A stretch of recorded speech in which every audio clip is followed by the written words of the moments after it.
The new Superman movie is poised to be absolutely huge. Can James Gunn truly reshape the DC universe? It's a new Superman for a new generation, and Watch this video to learn why Nicholas Hoult was rejected as Superman.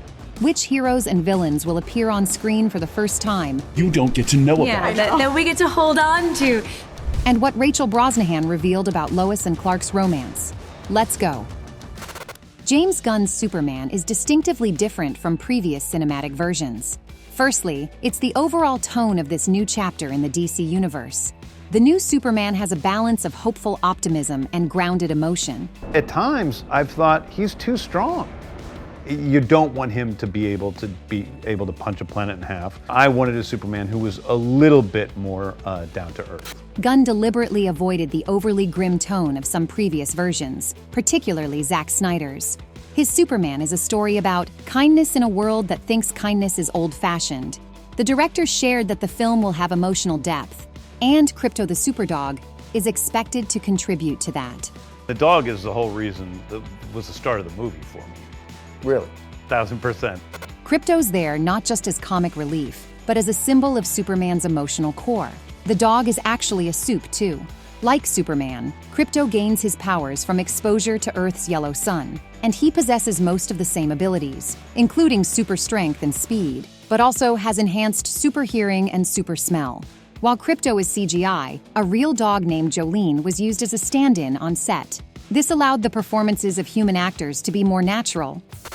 But let's get back to why the new Man of Steel is different from his previous iterations.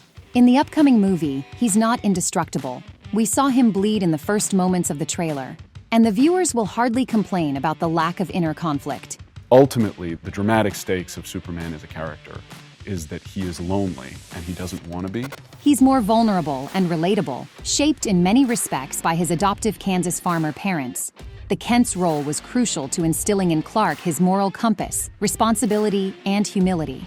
In the new movie, they are still a support system for him as an established hero, as he's already 3 years into being Superman.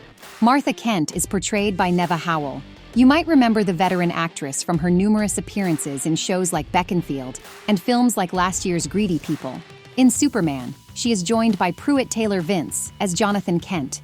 He is known for recurring roles on Agents of S.H.I.E.L.D. and The Mentalist. On the film side, Pruitt's latest prominent role was in Netflix's Bird Box.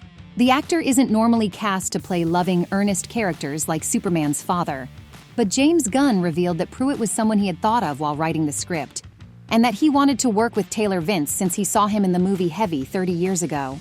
Gunn also expressed excitement about casting Nicholas Hoult as Superman's iconic archenemy. Before we get to it, check if you're already subscribed to OSSA, and click that thumbs up button. The director underscored his personal connection to Lex Luthor. In his Instagram post, Gunn revealed that the villain was one of his very favorite characters in the DCU. The new version of Luthor is portrayed as a genius sorcerer-scientist, inspired by the comic book series All-Star Superman. Incredibly intelligent and ruthless, he has an established hatred for Superman before the events of the film. Hilariously, Nicholas Hoult revealed that he had kind of similar feelings for the lead actor, David Corenswet. You both casted for the same role. This is very awkward. Yes. I auditioned for Superman. Now, the actor recalls it with a smile. But on the day they met, he had other thoughts on his mind. And I walked over to say hello, and he stood up, and I was like, God damn, he's about an inch taller than me. And I shook his hand, and I was like, his hands are a bit bigger than me. And then he spoke, and I was like, oh, his voice is a little bit deeper, too. Still, the actors got along extremely well, and were excited to work together. And in that moment, whilst we were shaking hands, I was like, I'd be happy if this guy was Superman. I was like, you're perfect for it, really, genuinely, and it's great. The only thing they both regret is that Nick and David had too few one-on-one scenes, because many other characters are going up against Superman beyond his arch-nemesis. The high-flying Kryptonian will face a multifaceted array of threats, including powerful metahumans, a new original character, and the military opposition. A member of the Authority in the comics, the Engineer appears to be working with Lex Luthor in the film. She's a powerful technopath, made of liquid nanites, and is played by Maria Gabriela de Faria. Another Superman's rival is Ultraman. This mysterious, dark-suited character serves as a powerful enforcer under Lex Luthor. Interestingly, we still don't know who the actor behind the mask is. Ultraman's exact origin in this film is unconfirmed. Theories range from a clone of Superman to a version of Apollo from the Authority, or even a corrupted Superman from another reality. Metamorpho, portrayed by Anthony Carrigan, is typically a hero in the comics. However, he seems to be an antagonist in the film, at least initially. The character's never been played before, so at least in real life. I like to draw inspiration from everywhere, like throw it all into a pot and see what happens. Carrigan is no stranger to the DC universe, as he's been a regular on the series Gotham and The Flash. And there's the Hammer of Baravia, an original villain created by James Gunn for the movie. He's a heavily armored super soldier from the fictional nation of Baravia who attacks Metropolis. And don't forget, a kaiju, the massive creature that Superman will undoubtedly have to battle. There are also minor but meaningful antagonists, like Rick Flag Sr. He is played by Frank Grillo and will also feature in this year's series, Peacemaker. A high-ranking military general, Flag Sr. is the head of a task force that is meant to deal with metahumans.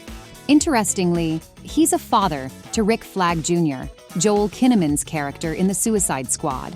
Also, we'll see Lex Luthor's henchmen, Eve Teskmacher and Otis, portrayed by Sarah Sampaio and Terrence Rosemore.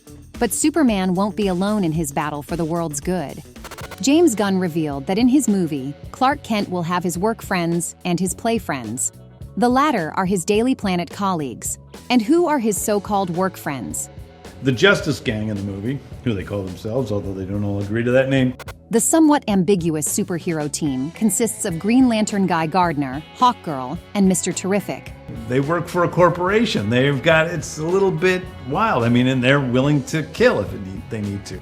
For anyone who knows the comics, Guy Gardner is quite a personality.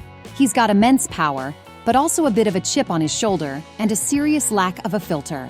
No doubt, Nathan Fillion is going to be hilarious in this movie. Really, I'm just making this movie as an excuse to give Nathan a bowl cut. The actress behind Kendra Saunders, aka Hawkgirl, is Isabella Merced.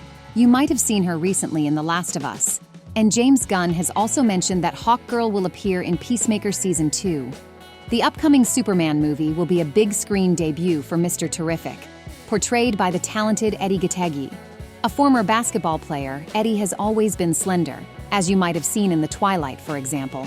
But for the DCU role, he really built a superhero physique. The Justice Gang is sponsored by a billionaire Maxwell Lord. He's a recurring DC corporate villain who is played by Pedro Pascal in Wonder Woman 1984. And for James Gunn's Superman movie, the role is now being taken on by the director's brother, Sean. Now, let's finally talk about the movie's title hero and his girlfriend. The iconic red and blue suit will now be donned by David Corenswet. If you haven't heard his name before, you've most probably seen him. David has been gaining traction in Hollywood for a while, especially from his roles in Ryan Murphy's Netflix series, like The Politician and Hollywood, where he showcased a charming, classic leading man quality. He also appeared in the horror film Pearl and the miniseries Lady in the Lake. But Superman is definitely a chance for Corenswet to become a household name. And that goes with a certain amount of pressure. The first feeling that I had, or maybe the second feeling that I had after a little bit of relief that I knew I had a job, was the sense of responsibility to now, earn this opportunity that I'd gotten. He's got that classic, tall, broad-shouldered build that just screams Superman. Many fans have pointed out his strong resemblance to Christopher Reeve, who is considered the definitive cinematic Man of Steel. This helps in visually grounding this new iteration in a familiar, beloved aesthetic. That doesn't mean that David didn't have to physically prepare for the role. Naturally lean, he packed on an impressive 40 pounds of muscle by the time filming started. And guess what? He couldn't fit into his suit. And then I showed up to my first costume fitting at about 235 pounds. And so they had to crowbar me into that thing. Corenswet revealed that hours in the gym also helped him mentally prepare for Superman's solitary loneliness. He connected the discipline of intense training to the hero's chosen life of duty. The new movie is not an origin story. Clark is 3 years into leading his superhero life, and Lois Lane already knows his secret. This is a significant departure from more traditional adaptations, which frees up their relationship from the will she find out tension. Instead, Lois and Clark's story arc can explore new depths, like how a cynical journalist navigates being in love with such an idealist. Superman. Miss Lane. You might know Rachel Brosnahan best from her electric performance in the series The Marvelous Mrs. Maisel. Before that, she could be seen in House of Cards. Now she's tackling one of the most iconic female characters in all of fiction. There are different versions of Lois's backstory. James Gunn preferred the one where her father is a military general. And that she was raised in an environment that taught her to work hard and to rise to the occasion, but also to be skeptical, to question everything. The dynamic between Lois and Clark is the heart of the franchise. They're like a magnet, and they're hot for each other. You know, I think it keeps things exciting. The trailer suggested that Rachel and David have fantastic on-screen chemistry. We hope we'll see more of that at the theaters, together with many surprises from James Gunn. Drop your thoughts on the new Superman in the comments. And thanks for watching. Hit the subscribe button so you don't miss our next videos.